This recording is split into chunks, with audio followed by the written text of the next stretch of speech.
خبر شامل کرتے ہیں اسلام آباد سے پی ٹی آئی کو نشان عبرت بنا دیا گیا۔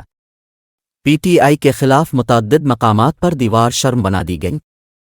اسلام آباد راولپنڈی میں جگہ جگہ پاکستان تحریک انصاف کی قیادت کے خلاف دیوار شرم بنا دی گئی۔ جڑواں شہروں کی متعدد سڑکوں اور مری روڈ پر درجنوں بینرز آویزاں کیے گئے ہیں، جن پر وال آف شیم، دیوار شرمندگی اور یوم مذمت غدار پاکستان لکھا ہے۔ ان پر عمران خان اور پی ٹی آئی کے رہنماؤں کی تصاویر ہیں، جن پر جوتے کے نشان بنائے گئے ہیں۔ جوڈیشل کمپلیکس کے باہر بھی پی ٹی آئی رہنماؤں کے خلاف بینرز آویزاں۔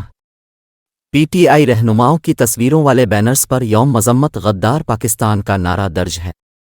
یہ بینرز راتوں رات لگے ہیں، جنہیں لگانے والوں نے اپنی شناخت ظاہر نہیں کی اور یہ نہیں بتایا کہ یہ کس کی طرف سے ہے۔